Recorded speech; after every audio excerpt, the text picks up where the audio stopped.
I don't know, man. What was I saying? Welcome back to my channel. My name is Mr. Kev, and on my left is Chris, representing the NE. Oh wow, really? NE represent. We're talking about the recent controversy around Kantara. Chris, have you heard the I've song? listened to this Thaikkudam Thaikkudam Bridge once. I have not listened to the other song. Okay. What was it? Varaha Roopam. I'll play the Thaikkudam Bridge's song called Navarasam.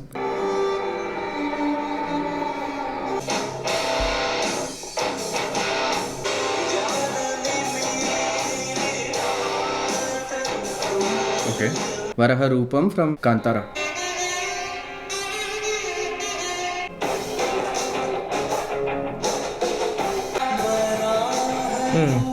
Yeah? Yeah. So if people don't know about this, Thaikkudam Bridge put an appeal saying that this song, Kantara's Varaha Roopam, has been copied from their Navarasam. Okay. And they're deeply disturbed by, they put out a post and stuff, and they said they'll move forward legally about it. Hence the blown up controversy around the subject. I think in Hindustani classical and in Carnatic music, you have what they call Afro, right? And then Pakat. You know, right? Pakat, right? The imported notes. If this song is in the same scale with the other song, so the Pakat will almost be the same thing. So them using the same notes for some phrases could be similar. I'm not 100% sure if it's copied or not. They might be influenced, but I don't think it's copied. Just like in the same scale. Right? Yeah. Copying is completely different from being influenced. A lot of people seem to be siding on the, it's been copied. They produce side of it first before. Yeah, of course. It's basically saying AC/DC sounding like AC/DC. It feels like it's the same song from their next album, but it feels like you've already heard it's AC/DC's song.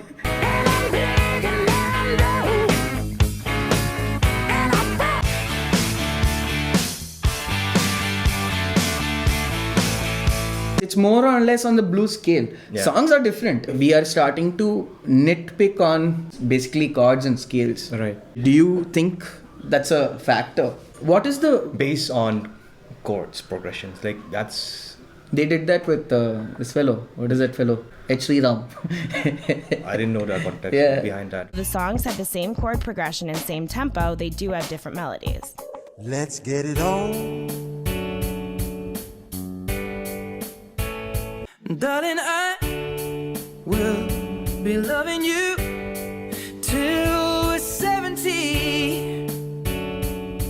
Chord progressions are like a set of instruments, like instruments, guitar, musical instruments that we have to make something different or which is similar to the vibe that we're going, right? Nitpicking on chord is something very stupid, I guess. Similar to what happened with Oasis and Green Day. Oasis is Wonderwall, and Green Day is I Walk a Lonely Road. Is it because of the rhythm pattern or for the chords? It's the chords. The only one that I have ever known. Today is gonna be the day that they're gonna throw it back to you. They aren't copied, they're just produced in two separate places at two separate times. Yeah. In this case, it's not the same, of course. Right. One person is clearly influenced. And we hear that kind of influence. Okay, so Thaikkudam Bridge is famous today because they used to cover songs. Their most popular video ended up being some of the cover songs.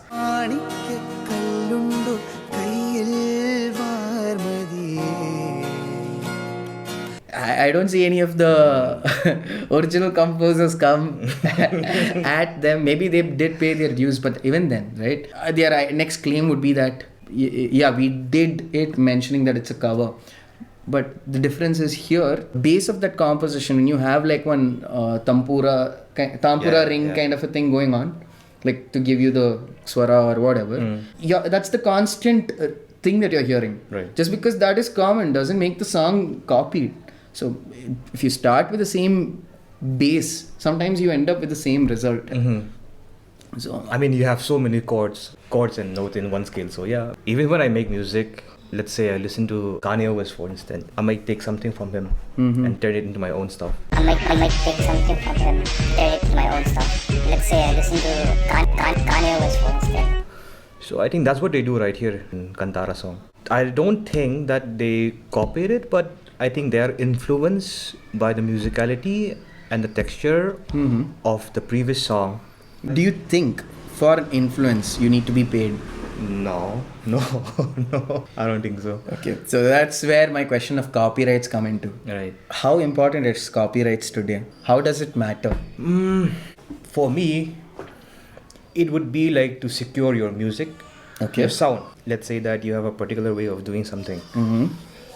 So if someone profit off of that, and then you are the guy who have been doing that before, if I was the person, I think I would charge them for copyright. But if people are influenced by my music and make something of their own, go for it, do whatever you want. But if someone try to like be exactly me, then I think I would have. Okay, I have a different perspective. I think copyright is a farce. You don't earn anything out of your music, dude. That's a open secret for a lot of people. I think both of them they would be earning a lot of money right now. Yeah, they will. Because of I'm the saying stream. they will. Yes, I'm not saying no. I don't think the band is earning from their plays on Navarasam. Or their plays on other songs that they feel is copied. That's not where they are making money. If anything, right, it is a boost for the band in terms of media, as far as I'm concerned, the way I view it.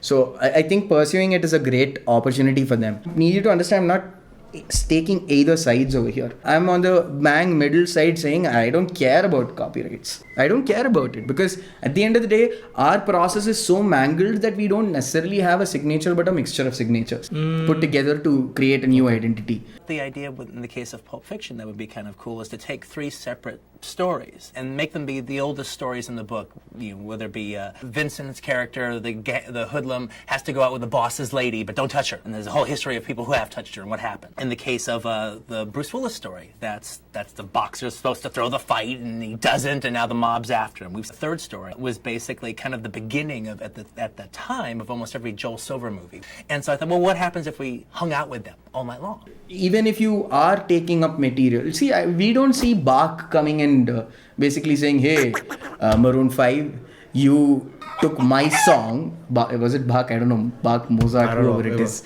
You know the song I'm talking about, right? I think it's Memories. Memories, yeah. Who is it? Mozart only, right? I don't know, man.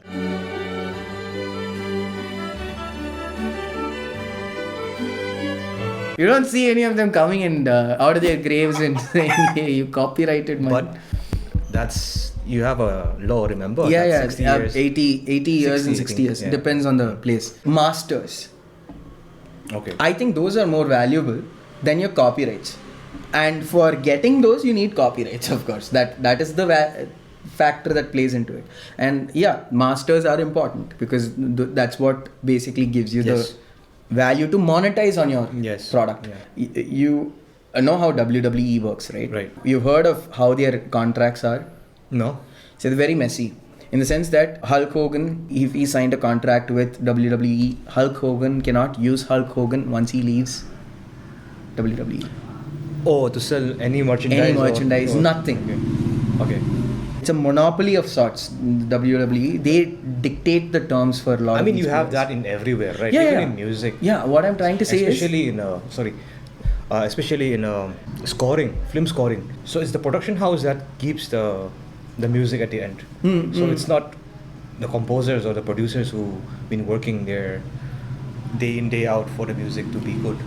I get it. You know how masters are protected like that? Yes. The same way, in this case, your brand name, that's something that you worked for all these years. That will be protected. Brand rights is completely different from copyrights, of course.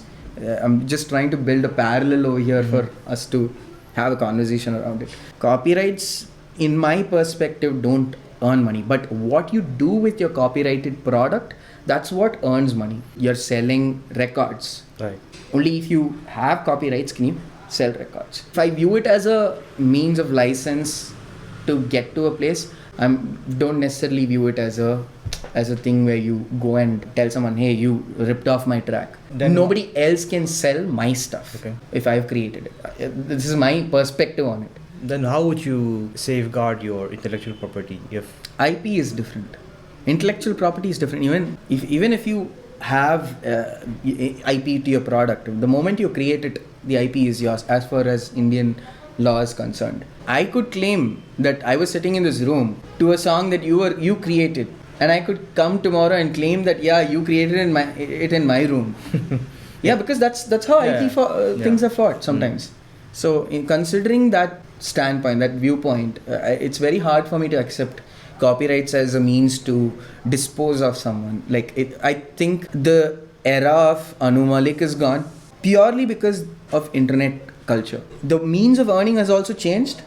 The perspective on how people view copied stuff changed. Yes. So when you have so much of knowledge already online, I personally have this feeling that I have nothing to worry about. If I've copied it, I'm not doing it on purpose. It's probably something that has come as an influence. Like right now we are working on something. I've been influenced or inspired by a bunch of artists that I want to try to sound like, in terms of like the direction I'm going to. An amalgam of sound, of course. The idea that tomorrow I can sell this is what I would view it as, right? But then again, what was I saying? I forgot the line of thought over there.